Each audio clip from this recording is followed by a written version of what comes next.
आपका एडमिनिस्ट्रेशन पे कोई कंट्रोल नहीं है। सुबह आप ऑर्डर कुछ करते हैं, शाम को कुछ ऑर्डर करते हैं। आपको चीफ सेक्रेटरी और फाइनेंस सेक्रेटरी घर का रास्ता नहीं बता रहे, आपको जाने का रास्ता बता रहे हैं। सोलन में corporate sector retiree coordination committee द्वारा प्रेस वार्ता का आयोजन किया गया। प्रेस वार्ता की अध्यक्षता करते हुए चेयरमैन देवीलाल ठाकुर ने भाजपा सरकार पर निशाना साधते हुए कहा कि भाजपा सरकार ने अपने घोषणा पत्र पर कई बार कहा कि वह उनकी पेंशन को बहाल करेंगे, जिसके लिए 1999 में भाजपा सरकार ने पेंशन योजना की अधिसूचना भी जारी की थी, लेकिन अभी तक उसे लागू नहीं किया गया, जिसके चलते सभी सेवानिवृत्त वृद्ध भाजपा की कार्यप्रणाली से बेहद खफा है। उन्होंने कहा कि 2017 में जयराम सरकार ने घोषणा पत्र में भी इस योजना को लागू करने के लिए एक कमेटी गठन करने का आश्वासन दिया था, लेकिन वह बात भी हवाई साबित हुई। उन्होंने कहा कि अब सभी 6700 सेवानिवृत्त वृद्ध प्रदेश सरकार से अपने हक की लड़ाई लड़ने को तैयार खड़े हैं। चेयरमैन देवीलाल ठाकुर ने प्रदेश सरकार को घेरते हुए कहा कि मुख्यमंत्री जयराम ठाकुर वृद्धों की मांग तक नहीं सुन रहे हैं, केवल आश्वासन देकर ही उन्हें काफी वर्षों से टाला जा रहा है, लेकिन अब वह इस लड़ाई को लड़ने के लिए पूर्ण रूप से तैयार है। वह प्रदेश सरकार को 31 मार्च तक का समय दे रहे हैं। अगर प्रदेश सरकार उनकी मांगों को पूरा नहीं करते हैं तो वह सड़कों पर उतरकर विधानसभा का घेराव करेंगे।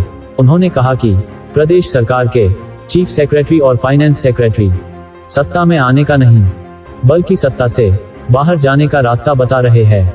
इस समय भाजपा सरकार को उनकी मांगों की तरफ गौर करना चाहिए, नहीं तो भाजपा को निकट भविष्य में पछताना पड़ सकता है। 6730 लोग हैं टोटल जिनको पेंशन मिलनी है।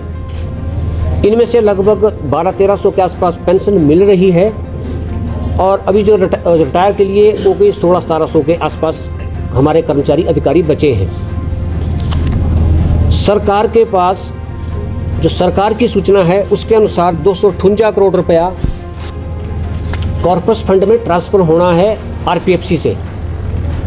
वो सरकार ने ट्रांसफ़र करना था उस कॉर्पस फंड में, लेकिन 4 साल बीत जाने के बाद भी वर्तमान सरकार इसकी ओर कोई ध्यान नहीं दे रही है। जब तक ये ट्रांसफ़र नहीं होता है तब तक पेंशन लागू नहीं होती है। आपने पेंशन नहीं देनी है माननीय मुख्यमंत्री जी, हम आपको ज्ञापन दे रहे हैं। आप 2 शब्द तो बोलिए। 70 साल के लोग, बुजुर्ग लोग आपके सामने खड़े होते हैं, हाथ जोड़कर खड़े होते हैं, और आप 2 शब्द नहीं बोल सकते। हमने ज्ञापन माननीय प्रधानमंत्री नरेंद्र मोदी जी को दिया है, वहाँ से चिट्ठी आई है, उन्होंने चीफ सेक्रेटरी को लिखा है कि इनको जवाब दो और पोर्टल पर डालें। आप देखिए प्रधानमंत्री जी की बात हिमाचल के चीफ सेक्रेटरी देने के लिए तैयार नहीं है। ये हाल सरकार की है। इनको 5 साल एक दिन के लिए एमएलए बनते हैं, इनको 70,000 पेंशन लग जाती है। हमने भी देश की सेवा कर रहे हैं, हम प्रदेश की सेवा कर रहे हैं। माननीय मुख्यमंत्री जी, मेरा आपसे आग्रह है कि ये जो सेना खड़ी हो रही है ये आपको कहीं का नहीं छोड़ेगी। जिन्होंने कर्मचारियों के साथ पंगा लिया वो वापस हिमाचल की राजनीति में वापस नहीं आया है। आप कॉर्पोरेट सेक्टर को छोड़ दीजिए, कोई भी सेक्टर है जो वर्तमान सरकार से खुश है। हम हारे हैं तो महंगाई से हारे हैं, महंगाई कोई विषय नहीं है। आप हारे हैं एडमिनिस्ट्रेशन की वजह से हारे हैं। आपका एडमिनिस्ट्रेशन पे कोई कंट्रोल नहीं है। सुबह आप ऑर्डर कुछ करते हैं, शाम को कुछ ऑर्डर करते हैं। आपको चीफ सेक्रेटरी और फाइनेंस सेक्रेटरी घर का रास्ता नहीं बता रहे, आपको जाने का रास्ता बता रहे हैं।